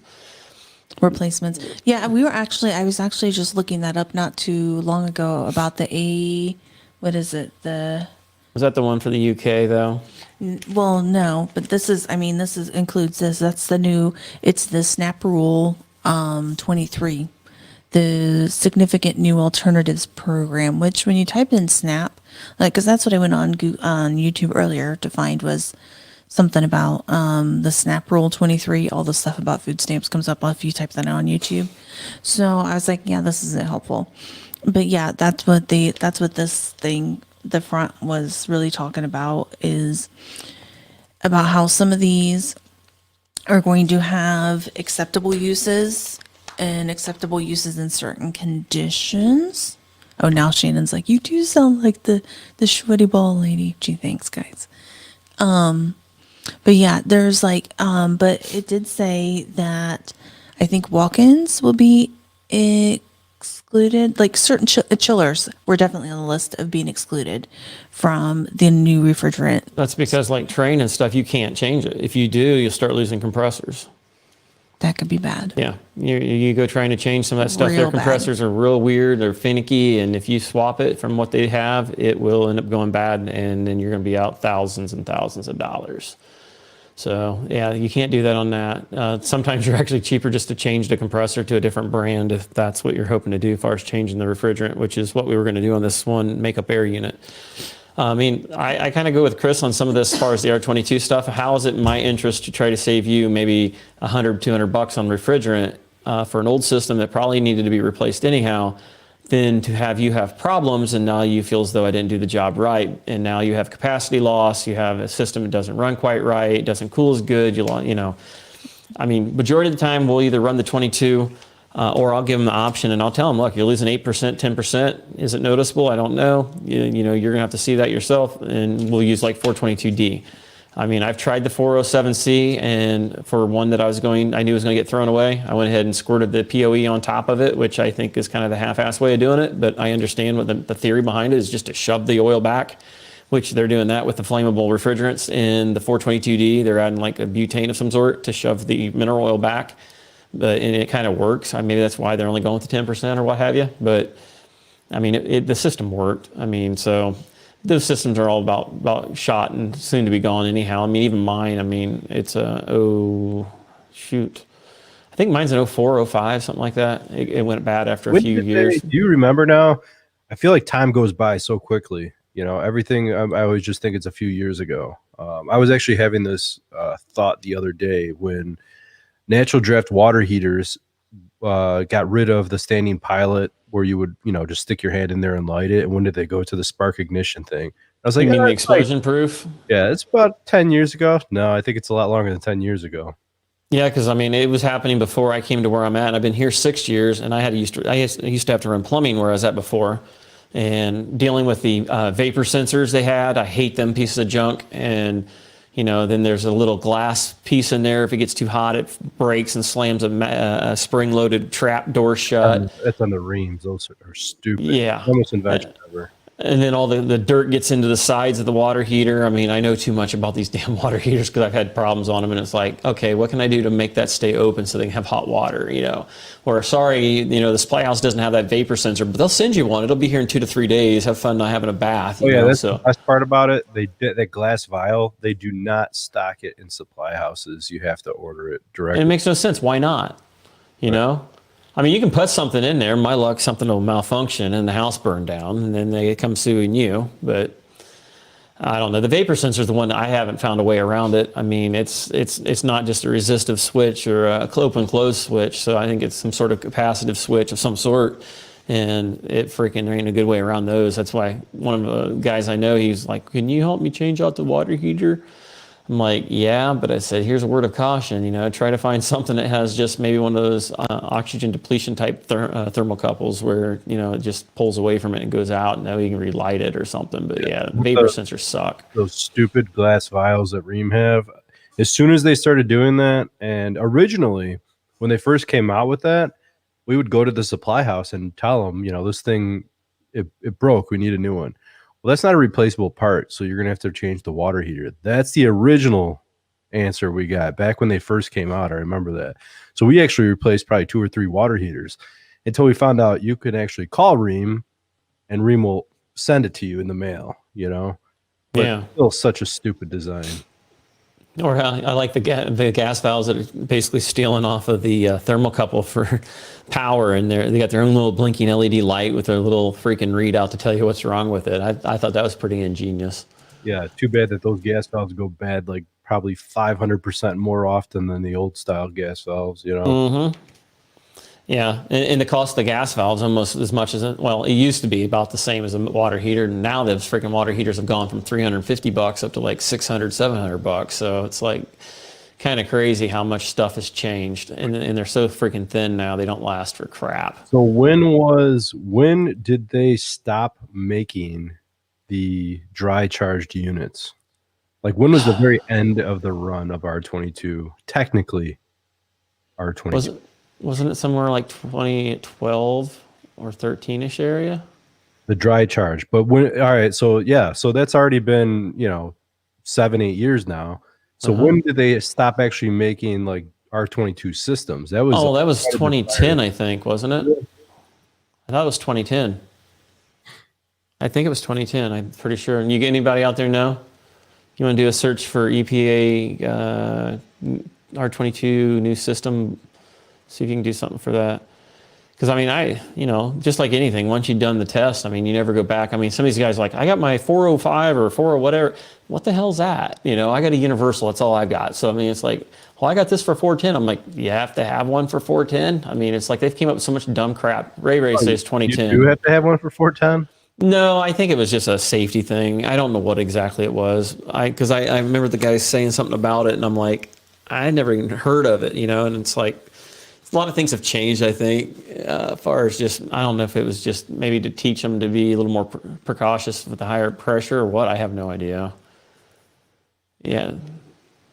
I mean, Ray's the only one saying so far 2010. I think that's it, because I came at the place I'm at now at 2014, and I remember us selling some of them, and it was like, how much did you really save by going with that? And did you really do the customer savings? Now, where I seen that would work out was they had a decent inside unit, or they were just wanting to get by, which everybody just wants to get by, and then they regret it later. But whatever. Everyone says we're moving in 1 or 2 years. We're just moving. Yeah. We just need 1 or 2 years. That's all we got to get. And then Makes me want to buy a used house. 4 years go by, and they're screwed, and then they're all pissed off. Pretty much. Yeah, nobody said nothing about it. Terrible kung fu movies. What's up, Curious Man? Good to see you out there. You're not allowed to use Zoom lock for medium gas. Medium gas. Did they set a date to the end of our 410 units yet? Is that I was kind of hearing back and forth. It was around 2024, 25, something like. I thought I heard something, because the GWP on it's kind of freaking high or some crap. I know 404 for new coolers and stuff and freezers. I know they got a date on that if it ain't like already there. It depends on what state you live in too, because I think that's what the SNAP crap is basically. I thought the federal court said that it was up to the states because they didn't have the authority to implement anything new beyond the original EPA crap that they first came out with. I think that's what this article in the I think that's what the courts ruled, was because they decided they were going to start changing a bunch of stuff, and that was not, they didn't have the authority to do it, I think. And it was the EPA doing it on their own or some crap, but I can't be for certain, because I hadn't even heard that stuff. I mean, it's not like really something we would normally pay a bunch of attention to as just a service guy. Now, as an owner, I'm sure you do, but. Well, and here's the other big thing is, how in the world are you going to get all these people trained and up to snuff on all these new regulations? I mean, that's just a lot. I don't want them to have more tests, so we ain't going to talk about that. There ain't nobody to even enforce it as it is. The police can't That's come out true. and arrest you for doing a dump. I mean, there's really nobody to enforce the crap. I mean, it's happened, but there's really no organization dedicated to going around and busting people for that stuff. So they have no, I mean, it's just like any law. If it's not enforceable, it doesn't do any good. So it's just underneath the penalty of the massive fine and taking your license, which takes your livelihood, that they make you conform. So. And it's really interesting, like what they have, it proposes to list 12 substitutes for refrigeration and air conditioning and foam blowing. And also revises an existing list for fire suppression. I think the 448 is what they were going to use for the ice cream machines, I think. So they've got 3 of them here listed, for use in retail food refrigeration, and they're listed as acceptable, which is the R448A, 449A, and 449B. So what's the difference between 449A and 449B? No idea. Okay. And then they also have some R452B, 454A, 450. I thought all the 400 series were all short term and they were going to be dumped anyhow. Well, it says subject to use conditions for use in residential and light commercial air conditioning and heat pumps for new equipment, and R32 as acceptable. See, there was a shortage on R32, I thought a year or two ago. They were having problems getting it manufactured because that's used in almost a good portion of all the refrigerants. It also lists blends that are 40 to 52% HFCs, at hydrofluorocarbons. Yeah. Oh, I'm so smart. Are 134A and the remainder HFO. Well, see, they're forcing 134A out because they've already done that on the automotive industry and went to that 120 or 1234 YXZ or whatever, and that crap hasn't been paying off very good either. 1234ZE. Yeah, whatever. They've got a couple of them like that. What's funny is these manufacturers, they're still manufacturing R22 systems. Yamo sent over a picture and he was asking what tonnage unit is this? And he sent over like a year-old train residential unit, and it was an R22, you know. Wow. So and it's like, what's the point? Is it really that much cheaper? Yeah. I mean, yeah, the compression ratio on the compressor, is there really that much more manufacturing in that compressor to make it capable of handling the 410A? Because I would hope the coil is a coil. I mean, they all should be rated for it. So, I mean, other than the compressor, I can't imagine, is there that much freaking cost difference between a 410A and a 22 compressor? I've always wondered about, because the evaporator coils, on the older evaporator coils, you would think they're actually probably, they're not rated by the factory for more PSI, but you would think by common sense that they probably would withstand higher PSIs than a lot of common day coils, because the newer the coils, a lot of times, the thinner the copper or aluminum is on the coil, right? So they because they've gotten so much thinner now trying to get the SEER ratings and stuff up to get heat transfer and stuff, and I think it's why they're getting a lot of the freaking leaks that they're getting. So, yeah. I don't know. It's always something. I haven't kept up on that stuff because usually it's not a real concern of mine. I just do whatever they say. Just like the R290 stuff. I mean, eventually that'll probably make its way into residential or something similar to it. Right now, it's capped at 5 ounces. With all these new types of refrigerants coming out, if they're, I mean, obviously, are they going to behavioralistically behave will they be the exact same as R22? Like, the biggest difference and the biggest problem with the old stuff to the new stuff was the oil. Back in the day, it was mineral oil. Now it's a synthetic polyester, blend. yeah. Then there was an alkaline in between there, but basically, now that we're in 410A, switching it over to an alternative refrigerant is not going to be a big deal because they're going to be still using the polyester oil. So the biggest problem is the oil change. Changing over to the oil was the biggest issue, the cleanup and all the things that would change, all the things that break loose when you switch over to it. So any switch over from 410A to whatever is not going to be that big of a deal. It may take some adjustments, a different TXV, something like that, but for the most part, it's going to be pretty easy. And here Hambone was saying for automotive, the concern has always been the O-rings, that one eats away the O-ring at the other, and so on and so on. So that'll be interesting to see if you, like, let's say you have a compatible refrigerant and you're able to dump that into an existing unit because, you know, they don't want you running the bad refrigerant anymore. Then what kind of, I guess, what is that going to do to, like, O-rings, gaskets, you know, you're things supposed to like replace that. all the elastomers, as they call it. So the valve cores, the little nylon rings for the TXV. Half the time you ain't got the crap. So if you got a solenoid valve, some of them had a metal ring in there, some of them had a freaking, a type of plastic in there. I don't have that crap on my truck. So you're going to sell them a whole new solenoid valve, or do you just wait until it starts to leak and then deal with it? So, I mean. And Joe brings up a good point. He says, have any of you used coils from the company called a sustainable coil as a replacement for OEM coils? I haven't heard of it. So I would think that would be like a sustainable coil would probably be a coil that comes already pre-charged with this new refrigerant blend. They all come just nitrogen in them. Oh, okay. Nope. Well, maybe not then. But yeah, I just think that's really interesting how, but yeah, you're going to have to replace all the O-rings, Schrader valves, like all that. They've known, the whole thing is they've known about this crap since 92, 93. So I don't feel too horribly sorry for these people. I mean, they've known about it. It ain't like 410A is something new. It's been out forever. They drug their ass trying to save some money, and now it's biting them in the ass. It's their own damn fault. It's the way I look at it. Tough shit. Yeah. Deal with it. Time for a new unit, finally. The 30-year-old unit's finally had his life, or you were an idiot and decided to buy it in, the mid-2000s or whatever. Now it's time to replace it. So not my problem. I mean, you have a 10 to 15-year-old unit. I mean, it's AC not, Hunter. It's not unheard of to replace it. It's not like the worst. I mean, I remember in one of the classes I took, there's some agency, a government agency that tracks MBUs, motor bearing units, and HVAC that are sold, like new units that are sold on a yearly basis. And they said the average life expectancy, this was like years ago now, but the average HVAC residential life expectancy would be 14 years kind of piece of HVAC equipment. Now, do you think with electronics technology as a whole getting smarter that maybe things will start to last longer, or do you think that they're going to need to be replaced quicker? Everything is becoming more complicated, building them cheaper.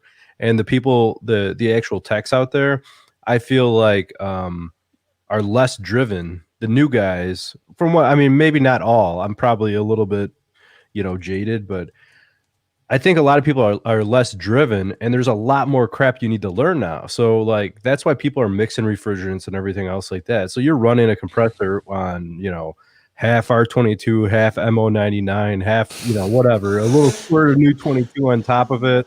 And then, I don't think they're going to last. And I think a lot of times it could probably be a pretty easy fix. And if it's a complicated system, somebody stumped on it, what are you going to do? You sell them a new system. That's the easy way out, right? If you can't fix it, you sell them a new one. That's what. And that's the thing I keep hearing from all these people. They're saying all these new guys and stuff are just going out and trying to sell them something new. And like, that ain't how we are around where we're at.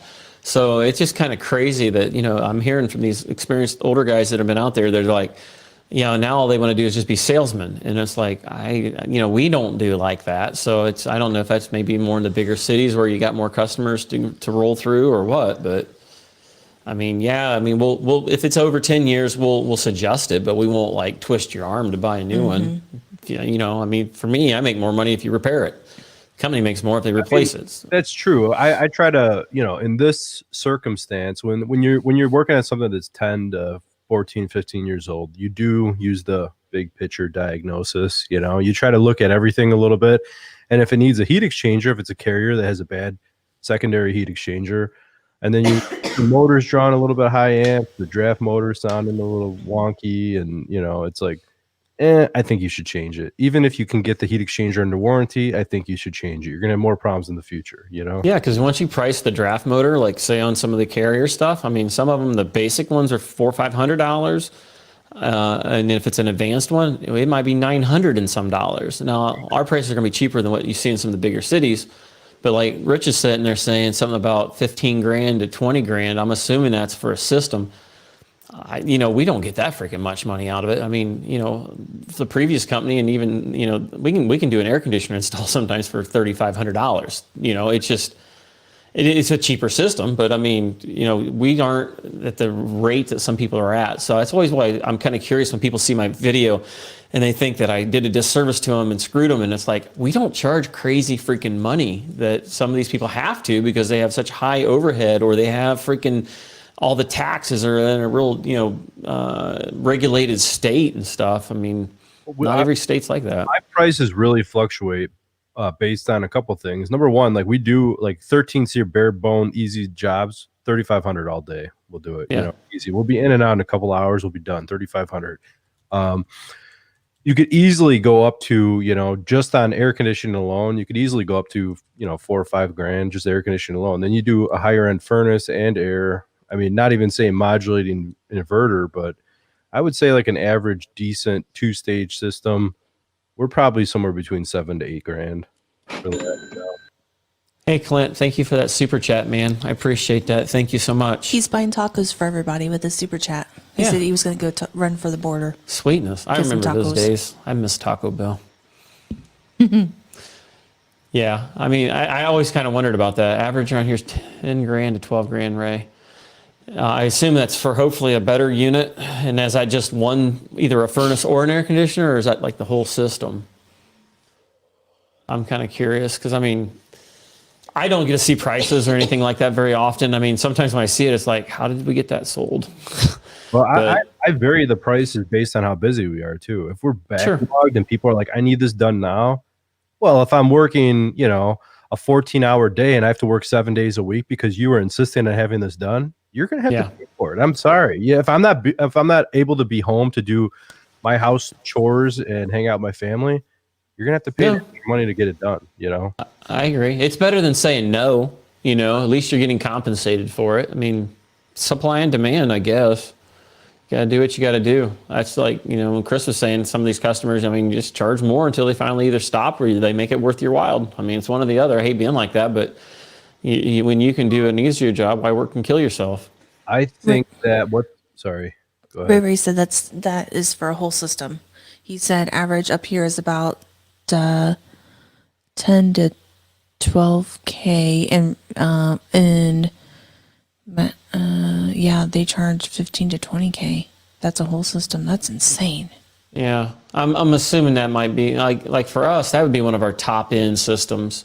I mean, a geothermal for the longest time. I mean, we're talking ground loop and all that crap. We used to, where I was at before, we used to do them for about 20, and then I think here we might get 20 up to 22,000 out of it. But by the time we show them the 30% savings, and then if we could roll a generator in there with that price, that can get also the 30% off, depending on how you word it.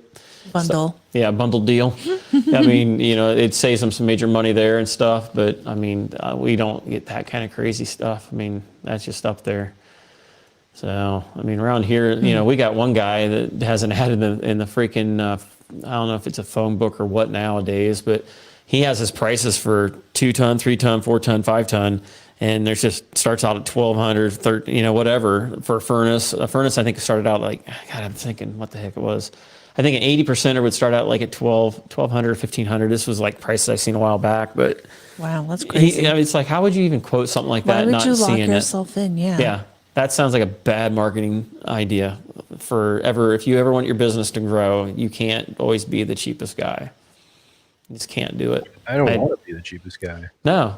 I mean, when I was DJing, I wanted to be the most expensive, but I wanted to earn that money. I was willing to give them their value, but I'd rather learn how to be better, to be worth more money. And I think that's the whole thing. If you're going to compete on price, you're going to lose. But if you can compete on quality, if you can show why you're worth more, I think I'd rather spend the time learning how to be worth more money and give them that value and show them why, if you hire us, we're going to do this job right. It's going to be the one time. And if you don't have it, if you do have issues, we're going to be the company that's still going to be here 10 years from now, and we're going to take care of you. And so, I mean, there's nothing wrong with profit. It shouldn't be a dirty word, but I mean, at the same time, I don't want to ruin. P word. Yeah, profit's not a bad word, but I mean, then there's the ones that just absolutely blow your pooper hole out the backside of your head. But there's nothing wrong if you give them something for their money. I mean, a lot of customers do think that, hey, an average wage for this area is $30 an hour, and you're charging me $150 an hour, and that's not fair. This is highway robbery, and you're charging a service call. But it's like, these guys don't understand. There's a truck, there's overhead, there's parts, there's insurance, shop, there's advertising. How did you find? And I explained that all to a customer. You got to pay health insurance on your employees. How did you find us on Google? Well, I had to pay for you to find me on Google. So she's like, so I have to pay for you to find me to find you on Google? But like, how am I supposed to cover it? How does the business go around? Like, you got to cover cost of a business, right? Yeah. I mean, it's unfortunate. It's just the way it is. I mean, nothing's free for, people. Some people don't realize that. I mean, heck, $30 an hour in our area, that'd be great. I mean, they actually got billboards up saying, start at $12 an hour or $16 an hour or $18 an hour. I mean, my area is lower on this scale, which is, why the cost of living here is lower. But it's one of the lowest in the state. Some of the lowest in the country. Yeah. I mean, you can buy a shit shack in town for $5,000, $8,000, $9,000. I mean, it's a ghetto, but major shit shack. Yeah. But yet I'm looking at some of these remodel houses, man, and they're getting freaking $150,000 out of a house we might sell for $10,000 here. I mean, it's just crazy. There's that. Yeah. But, industry isn't, I think there's a lot of industry left here. I mean, we got some big factories, but nothing, a lot of them are outside of town and things like that. But that's crazy. So, well, we're coming on what right now? We're at the 10:05. We're at an hour and 30 minutes. I don't know. I got 80 people out there, guys. I really appreciate everybody stopping in here and stuff. If you would, make sure you give it a thumbs up. I appreciate everybody taking the time to stop in with us tonight and stuff. Hopefully we cover some of the subjects that you wanted to cover. I'm trying to get her to come over here so she can say goodnight to residential. She's over there looking at us from the blanket. Chloe. There was one question that I meant to bring up a while back that somebody asked about if we work on hydro air equipment. What is that? I'm not sure if he's meaning like Apollo. I've worked on an Apollo unit before. Yeah, that's what I could. That's the only thing that comes to my head when he's talking hydro air. I can understand that. Maybe it's a water heater type thing. Health insurance. What's that, Alexandra? That's funny. I've worked those. I mean, you're talking about the ones that's a hot water heater just going to a water coil, usually for a small apartment building or something like that. Yeah, they have. Every Apollo system I've ever dealt with, they either have an issue heating or producing enough DHW in the wintertime, right? Because it's sharing, and most of them are based out of a little nitrodraft, whatever, 35,000 or 30,000 BTU water heater to heat the whole place and the domestic hot water, which is just, Yeah, they get away with that sometimes if it's like a 1-room, 2-room little dinky apartment or something, if it's properly insulated. Because, I mean, your weather's the same here as it is there. I mean, we got the same crappy weather. What? Back on me. Yeah. Thanks. No problem. Do the same for a buddy. And mute you there. She's not going to say anything. She quit talking. We kind of sometimes will log into the cameras and listen to see if they ever talk when we're gone. I think that'd be so crazy to hear the dogs talk. Be like, hey, did you see me sucker them into giving us another snack? So, you know, that'd be some weird stuff. I've kind of like hoped to hear it sometimes. Oh, I don't need legs. No legs. Yeah. So, AC coil and same heat coil hooks up to boiler. so it's an air handler based off of a freaking boiler, basically. Keep up the good work. Sweet. Got a jet. Hey, cool, man. Thanks for coming in, Bill. You know, you can always stop in too. I sent you a link. You should have had it on your messenger. Adam's my only real friend out there, and so's Chris, because they both came and said hi. Your fake internet friends. The Canadian, he didn't even respond. He's dirty. He's a jerk, and he's in the witness protection program, so Yeah. He hasn't even given me his address. I got this stupid shirt here with his, you know, the color I don't even like. So it's like, I'm thinking, this thing's just going to get thrown away. He hasn't given me the freaking address of his brother yet. So who knows? I did hear about that show. They are saying that they are postponing it for sure if they don't cancel it for the AHR show or what have you. It sounds like they pushed it to March, which for me would be fine because we're dead in March. So yeah, I've worked on air handlers that have a hot water coil as well as a refrigerant coil. yeah. Well, and like some of these commercial things, I mean, we'll have like these monster air handlers. I've got a coil for the boiler, and then I'll have a coil for the chiller, and then just the fan in there and stuff. And then depending on what they're doing, they have the vamper either change them, and then plus the zoning valve on top of that. So yeah, it's kind of funny. Some of the big stuff really sometimes is pretty simplistic the way they've designed it. Kind of interesting. Yeah, Vegas houses. First company makes all of like the replacements for Apollo, the direct fit units. Yeah, that would suck because a lot of times there's like no room to put a regular system in if you wanted to do it. Joe, Vegas houses seem to have package units on the roof. Yeah, that's kind of crazy because to us around here, we don't do that. That's that would be like ghetto-ish around here to have a rooftop unit on your house. I mean, that would be like major ghetto. Now you'll see sometimes like some of the nursing homes, they'll put a rooftop unit on the ground and pipe it up and up the wall and into the attic that way, which sometimes is better than having it in the freaking attic or what have you. But yeah, we don't have anything like that. It comes down, I think, to weather and things. I tried to talk them into the job that I'm working on right now. I tried to talk them into doing that. It's a 3-story house. It has a flat roof. You would never see the package units from the street. This thing is a monster house. I said, let's just cut holes in. We'll duct it over, put some curbs in. Boom, we'll be done. No, let's put them in the attic. Let's put them in the attic. Like, all right. Even if you tell them, hey, it's going to save you money. Money probably don't matter. No, money doesn't matter. Yeah, that sucks. There's no incentive then to try to talk them out of it. They don't care. Wisconsin has a lot of hot water coils in the runs. It comes with a wood burner outside. Yeah, we've got wood boilers around here. I've got a friend out in Wisconsin I visited a few times. It was out by Madison. But yeah, the wood boilers, I mean, shoot, they're 10 grand, I think, something like that, 10 or 12 grand. And the freaking coil, I helped put one in for one of my buddies, helped him adapt it, and put the coil in the ductwork above the evaporator, and then wire up a fan control center, whatever, for it so you could run it. So the wood boilers are kind of popular around here. At least they're non-pressurized. I've seen them. I have never seen one in person. I've never played with one. But it's a boiler? Yeah. The older ones were a little bit more of a pain, but these new ones, they've really made them pretty simplistic. I mean, they've got like an aquastat in there. They're non-pressurized, so you don't have to worry about any pressure relief valves or anything like that going crazy. And then depending on how you want it to shut down, it'll just slow it down. And then the piping is expensive. I forget how many dollars. I think it was either $10 a foot or maybe, yeah, I think it was $10 a foot or something like that. Because the insulation value, they could run it, I forget how far. It would have been 100 foot underground, and you might lose like a half a degree or something like that, or not even that much. What? Yeah, she's depressed. She wants to go back to sleep. She's sleepy. Should have just left her alone. She was happy where she was at. So, but yeah. Well, what do you think, Adam? Should we wrap it up, or should we keep on going? It's up to you. I don't care. I mean, I don't want to hold you in here if you got things to do or what have you, so... You guys got any questions out there, anything like that? Haven't see about water chillers. Water chillers. It's hard to see with these freaking lights blasting me right now. I'm trying to look at a TV from here. What about water chiller, water source heat pumps? What about them, Kenny? I mean, we do them. I mean, it's just a freaking heat pump with a coaxial coil into a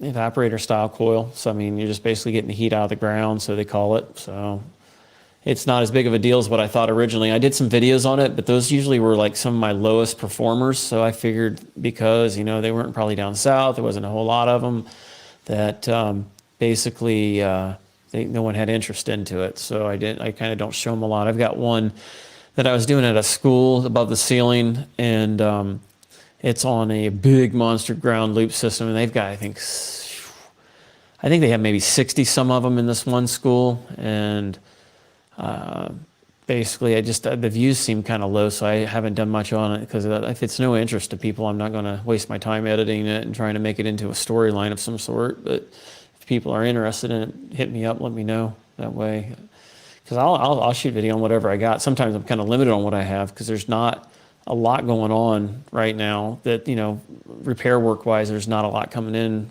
that's like worthwhile. A lot of it's just little dumb stuff. I mean, my videos have gotten screwed up so many times that it's something stupid to the point where you can't even make it up to something. It's like, okay, boom, it was a motor bad, or it was a plug drain, or, just something simple. So I don't show that stuff because it just doesn't do much. What else do we got? Oh, Dave's going to go off to beat the kids and put them in bed. Bye, Dave. Thanks for coming in. Yep. Are you guys located in Georgia? No. I answered that one. Yep. We're in Ohio, the heart of it all. So they say. I'd love to move somewhere else, but I'm not sure where I'd go. It's probably going to be the same crap somewhere else. Mm-hmm. I think we all live in a place where we feel as though it's boring and nothing's going on, and it's always better somewhere else. The grass is always greener. Pretty much. That's what I've kind of wondered, because I mean, it's real boring around here. There's not a lot to do. I mean, we're like the restaurant capital. There's just nothing to do here. So, as far as live shows, stuff like that, we don't have any of that crap. We got like a little theater house thing that, that Chillis sometimes even do music at, because they'll do a live like orchestra pit type thing, stuff like that. But the Civic Theater. Yeah, I mean, we don't have much here. This is such a boring town. It's sometimes I'm always kind of interested to go to some of the bigger cities and stuff and see what they've got. I mean, Joe has a question. He says, "Do you fix the AC on your own vehicles?" Yeah, and the kids is when they call. My air conditioner's not working. Yep. I'll usually, depending on what it is, if I put the gauges on, it's got pressure, I may go ahead and do a quick scan and just juice it. If it's an older one, it's flat, I'll do a pressure test on it and see if it starts whistling, and then it may be done from there. It just depends. I mean, that's something when we were in school, they had us get our MAX certification, which really ain't worth a crap on anything, and because I think it was for R12. But I do some automotive, but I mean, it's obviously not my specialty. And if it gets too complicated or too expensive a car, I'm not tearing somebody's dash out to fix the evaporator or something like that. It's where I'll be like, okay, it's not something simple. You need to go a dealer or whatever. I'm not tearing your car apart and getting liable for it. Trying to see if there's anything else in there. I really appreciate all you guys coming in, because I mean, we hit 96, I think, there, which is awesome. I think that might be right close to my highest. I think 98, 96, something like that was the highest I've hit before, which is awesome for you guys to come in and spend some time with us and stuff. I really appreciate that. I definitely appreciate all my subscribers and stuff and you guys. I was hoping to hit the 10K mark here before the end of the month, but I don't know if it's going to happen. They've kind of dropped down maybe 10 or 20 a day now from I was hitting 40 and 60 a day for a while there. Something changed and all of a sudden just started getting a bunch of hits, which is awesome. HVAC Dragon, cool. I haven't seen you before, man. That's cool. Thanks for coming in. You know, what else do we got out there? Yeah, so. Oh, yeah.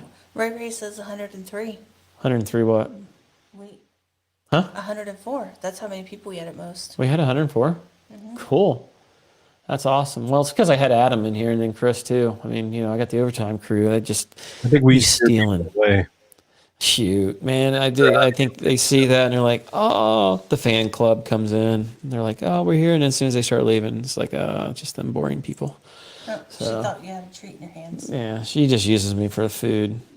So, but no, I appreciate it because it helps me out. Because, I mean, there's only so much things you can talk about. I try to keep the videos, you know, as useful as possible. But this year, it's just kind of like I said in the past. I enjoy it. It's fun hanging out, talking to people. I like talking to my crowd and stuff out there. I've thought about trying to bring in people too, but it seems like the microphone situation I run into sometimes is more of a pain in the butt than what it's worth. You have them get a pair of headphones and stuff, and then, you know, like when I did Dave, NorCal Dave, he had a horrible time with when we tried doing the headphones, and then I had Rookie and stuff, and we had so many issues. It's like, man, I don't even know if I want to do it without them having a decent mic or something. And then you have Chris with a regular phone, and it works out great. So it's nuts.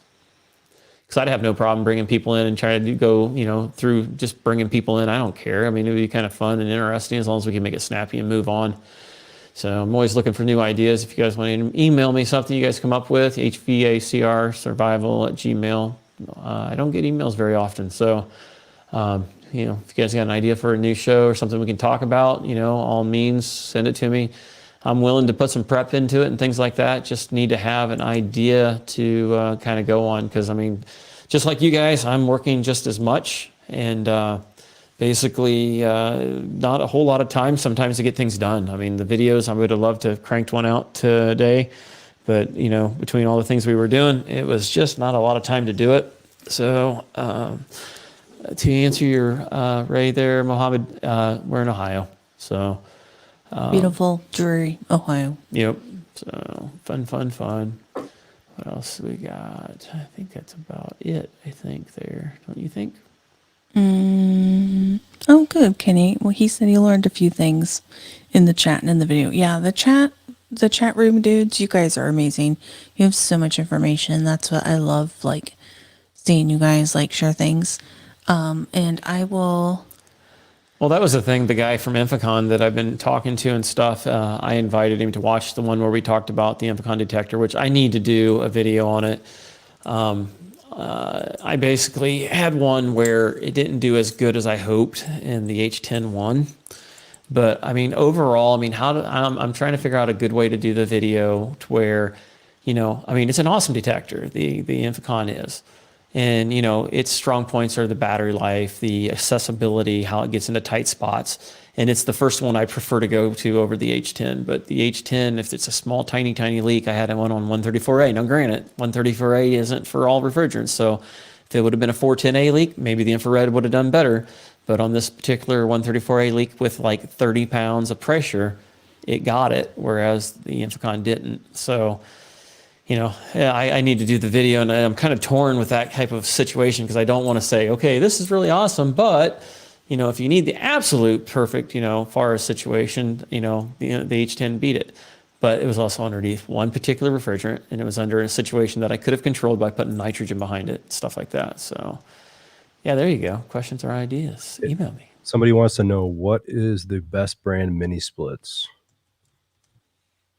I mean, for us, I mean, it's the Mitsubishi. I mean, that's what I've got the most experience on, which ain't a lot. I've always heard everyone says Mitsubishi's the best. I have never installed a Mitsubishi. I've installed, you know, the Train, which was Gree previously, Daikin, and Fujitsu. And out of all three, I like Fujitsu the best. I've worked on them. I swear they have copied everybody. I mean, they look the same. The valves are in the same. Yeah. And I've worked on it, and what's kind of cool about the Fujitsu that I worked on, I mean, it didn't have the overly complicated crap. It was just so happened it's a variable speed compressor, but no real communications. Everything was just simple, you know. It just ran and cooled or heated, and then that was the end of it. Whereas some of the Mitsubishi stuff gets a little more complicated, and they add a lot of extra stuff in there and things like that. I do like the capability to flip the unit vertically. The Fujitsu air handler, that's really nice. You cannot do that with Daikin. Fujitsu, their low ambient heating units, comes with a crane or a base pan heater built into it. Daikin, you have to buy that and the wind baffle and install it. You know, when you're installing the unit, which is a pain in the butt. I think Mitsubishi comes with that base pan heater built in too. Rick, correct me if I'm wrong.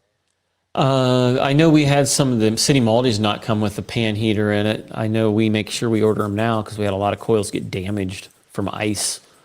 So that was kind of interesting. T-Leak. How you say that? T-Lek? Come on, Mr. Reader, Mrs. Reader. T-Lek? I don't know. Maybe. Yeah, it's kind of interesting. And it's actually L-Tech. Is it? Maybe he spelled his name wrong is what you're saying? He just went with it. Yeah, whatever. Yeah, fair. No, because I mean, for the most part, they have to be signed into their YouTube account for them to be able to show up. So, yeah, of course, like you can have as many as you want. I think stuff like that. I've kind of thought about setting up other ones, but curious, it's okay. Because I mean, there's especially like Facebook. You know, you want to say something, and it's like, well, wait a minute, that's my name. So it's like, yeah, they'll track me down and kill me. So yeah, probably shouldn't do that. It's like, did you guys ever see Jay and Silent Bob Strikes Back? You never saw that movie, the Jay and Silent Bob movie? They were like, so the whole thing was they were making a Jay and Silent Bob movie based off of Jay and Silent Bob, and the movie is about them making a movie, and they're witnessing a movie being made about them.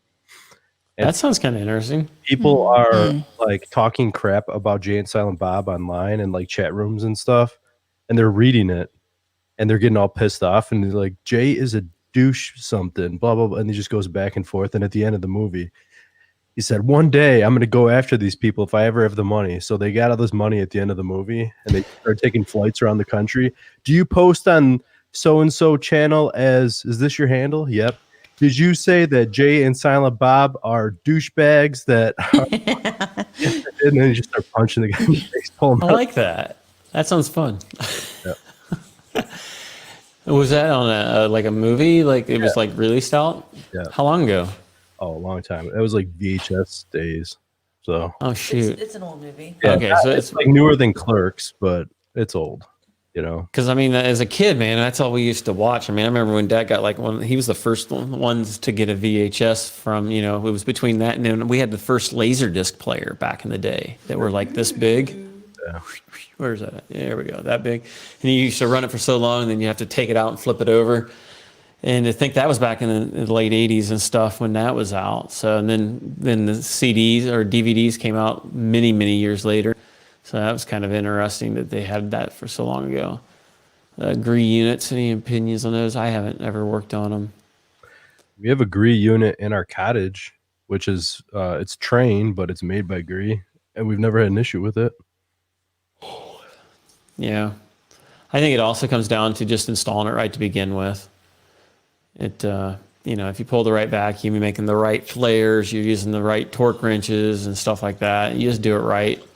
You're properly insulating it, properly supporting the line set, size it correctly, put it in the right spot, didn't put it underneath the awning or wherever where it ain't supposed to be at, and try to expect more out of it than it's designed to do. I mean, crap seems to work a lot better because, I mean, you know, I've had jobs where I've done them for people, you know, long ago on the side, and I'm like, they'll call me 10 years later and they're like, hey, my furnace ain't working. I'm like, who are you?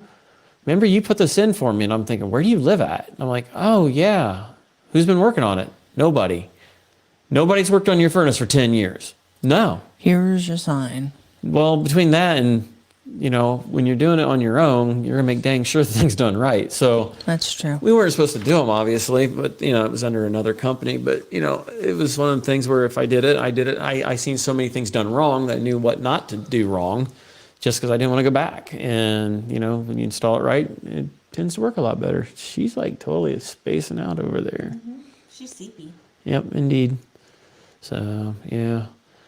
Dazuki? I never heard of that. Daizuki? Yeah. All right. Well, I appreciate it. We had an hour and 55 or 35. I don't 55. remember. Holy crap. So let's wrap this turd up, put it in a package and send it off. I should. Well, we would mail the flaming turd to Joe, but we don't have his address. You blocked Adam. I couldn't hear what he said. Sorry. What'd you say, Adam? I said I should tell my children good night. Yeah, go be a good dad for Look tonight. and see. Maybe I have Joe's address. I could send it to you on the DL. Okay. Yeah, that'd be cool. Well, I'll send it to his brother anyhow. Yeah. To Luigi. I don't know if is it stupid money to send something to Canada? I don't think so. I don't know. I don't know.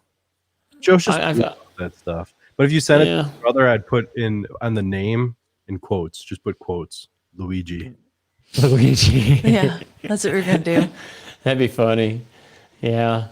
If you guys are new here, what have you, by all means, if you would hit the thumbs up, if you enjoyed it, and then by all means, if you haven't checked out the channel, check it out. Subscribe if you haven't subscribed. Make sure you click the notification bell, and then don't forget to check out HVAC Overtime. That's where Adam's from. I'm sure most everyone out there already knows that.